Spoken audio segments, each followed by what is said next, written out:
Keep people off balance and in the dark by never revealing the purpose behind your actions. If they have no clue what you are up to, they cannot prepare a defense. Guide them far enough down the wrong path, envelop them in enough smoke, and by the time they realize your intentions, it will be too late. The ancient art of concealing one's intentions. A philosophy embraced by strategists, politicians, and power players throughout history. Machiavelli whispered it to princes. Sun Tzu enshrined it in the art of war.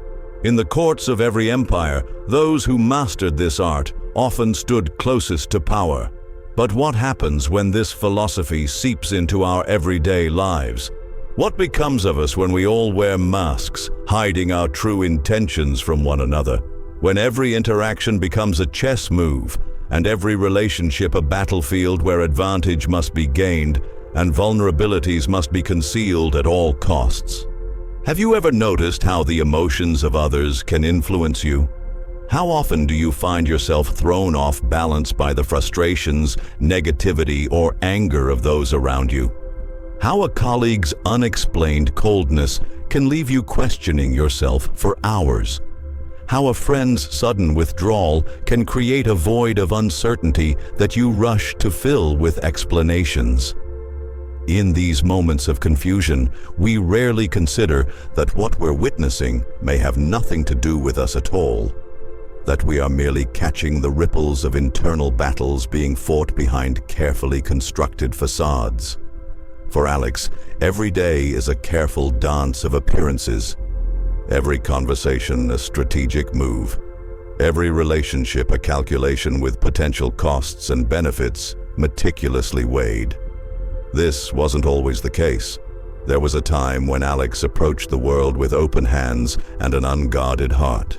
But after years of being blindsided by the hidden agendas of others, the mentor who took credit for Alex's work, the partner whose affection masked ambition, the friend whose loyalty evaporated when it no longer served their purpose, Alex learned to play the game better than anyone else, to read intentions in the slightest shift of expression, to guard against betrayal by betraying nothing of themselves.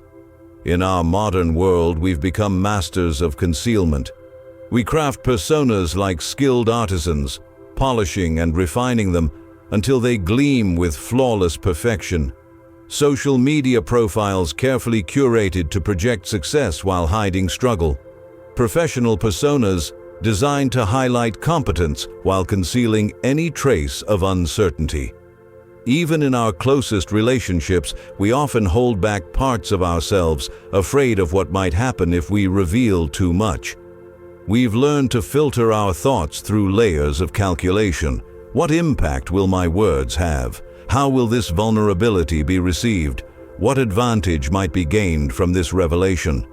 What might I lose if I am truly seen? There comes a moment in life when, despite everything you've experienced, you can no longer avoid confronting yourself. When the strategies that protected you begin to imprison you instead. When maintaining the facade becomes more painful than whatever you feared would happen if you let it fall.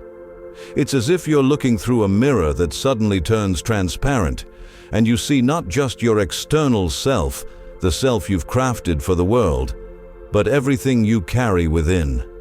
The fears that wake you at night, the insecurities that whisper doubt into moments of achievement, the hidden desires that pull against the current of your constructed life, the unresolved conflicts that lurk deep inside, casting shadows across your days.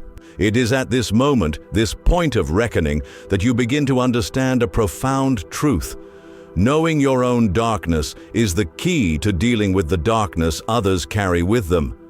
For how can you recognize the masks others wear if you have never acknowledged your own? In daily life, we are constantly confronted with the emotions of others. At work, at home, with friends, or even in the store, we can feel the negative energy of people around us, like a sudden change in weather. The unexplained frost from a supervisor, the defensive barbs from a partner, the dismissive tone of a service worker. These moments can throw us off balance, make us doubt ourselves, or even confuse us entirely about what is happening. We might feel guilty, wondering what we did wrong. We might become angry, responding to perceived attacks with counterattacks of our own. We might feel misunderstood, desperately trying to clarify intentions that were never the issue to begin with. But what if these reactions, these emotions that seem directed at us like arrows, aren't really about us at all? What if the cutting remark from a colleague speaks not to our work, but to their own insecurity? What if our partner's withdrawal has nothing to do with our worthiness of love, but everything to do with fears they cannot name? What if the way others behave has more to do with their own unprocessed pain than with anything we have done or failed to do? When we dare to face our own emotions and inner conflicts, when we acknowledge the masks we wear and the reasons we felt compelled to create them, a profound change occurs. We begin to understand why we react in certain ways to the negative energy of others, why criticism in one area cuts so deeply while we can easily deflect it in another, why certain types of people trigger our defenses while others do not. We discover that the pain someone else carries with them, the pain that leaks into their interactions and sometimes burns those nearby, is often a reflection of their own unprocessed darkness, their own unacknowledged fears, their own unhealed wounds. Instead of losing ourselves in the emotions of others, becoming entangled in their drama, or absorbing their negativity as our own, we can learn to respond with compassion that doesn't require us to abandon our boundaries. We can acknowledge their pain without accepting responsibility for it. We can offer presence without promising solutions. We can remain grounded in our truth while allowing them the dignity of theirs. It's challenging not to immediately react to the darkness we see in others. Our instinct for self-protection runs deep, honed by every past hurt and disappointment. It takes patience and self-knowledge to pause in these charged moments, to breathe into the space between stimulus and response, to look inward at what has been activated within us rather than react immediately to what appears before us. The ancient Stoic philosophers understood this when they observed that we are disturbed not by things themselves, but by our judgments about things. The modern psychologist understands this when they speak of triggers, those moments when a current situation activates old wounds, and we respond not to what is happening now, but to accumulated pain from our past. But when we do that difficult inner work, when we acknowledge and give space to our own inner process, we discover a new freedom in how we deal with the frustrations and negativity of others. We find that we can stand firm in emotional storms that once would have swept us away. The mirror of self-knowledge teaches us that we can only truly understand the darkness of others once we have examined our own shadows, once we have named our fears without being consumed by them, once we have touched our wounds without reopening them, once we have acknowledged our own capacity for deception of others and of ourselves. By learning to accept what we carry within ourselves, the full spectrum of our humanity, from our noblest aspirations to our most self-serving impulses, we can respond with more calm, understanding, and wisdom to the darkness that others carry with them. We can see beyond their masks because we have learned to see beyond our own. In a world that often rewards those who conceal their intentions, where power seems to flow to those who keep others off balance and advancement often comes to those skilled at misdirection, choosing authenticity can feel like swimming against the current. It can feel naive, even dangerous. And indeed, there are environments where transparency must be tempered with discretion, where wisdom dictates careful revelation rather than complete exposure. And yet, there is a different kind of power in this choice, a power not over others, but within ourselves, a coherence between our inner and outer lives that no external success can provide, an ability to stand firm in our truth that no strategic advantage can replace. when we no longer feel compelled to hide our true intentions, when we're no longer afraid of our own vulnerability, we become harder to manipulate. The smoke and mirrors that others use to guide us down wrong paths become less effective when we have learned to see through our own illusions.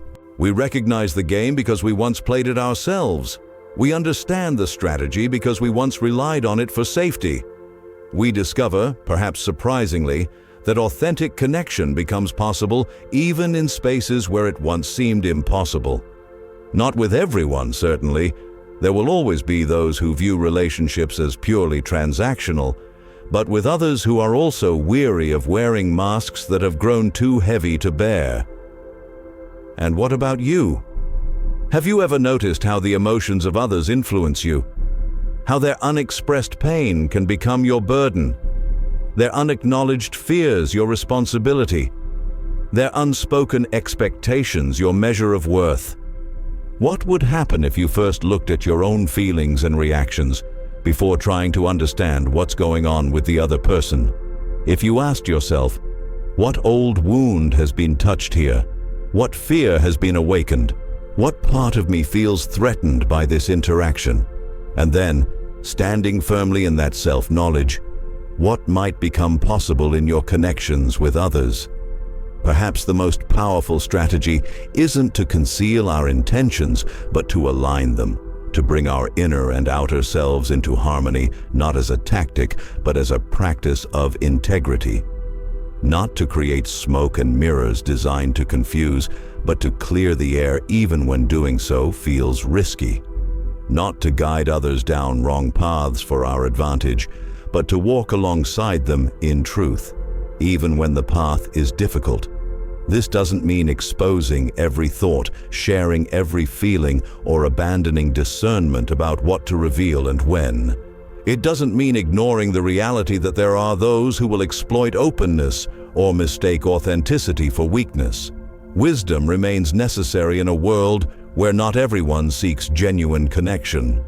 The ancient wisdom tells us to conceal our intentions to gain power over others, to keep them off balance while we maintain perfect equilibrium, to envelop them in smoke while we see clearly.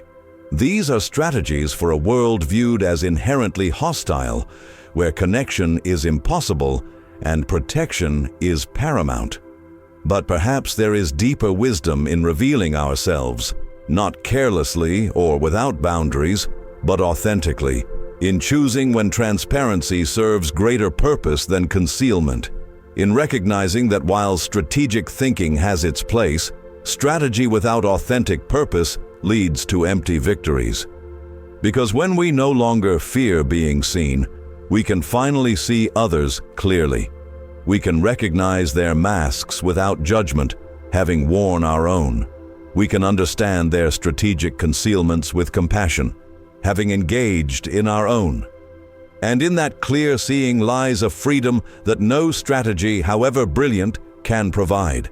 In the end, the most profound power may not be in concealing our intentions, but in ensuring our intentions are worthy of being revealed, not in keeping others off balance, but in finding our own equilibrium regardless of the ground shifting beneath us, not in creating smoke to blind others, but in developing vision that can penetrate the smoke created by fear, our own and others. This is not the path of strategic advantage, but of human wisdom, not the way of power over others, but of power with them, not the road to victory at all costs, but to connection that enriches rather than diminishes. And perhaps that is the most powerful intention we could possibly reveal. And that's a wrap for today. If you enjoyed the video, don't forget to hit that like button, subscribe if you haven't already, and ring the bell so you never miss an upload. Drop a comment below. I'd love to hear your thoughts. Until next time.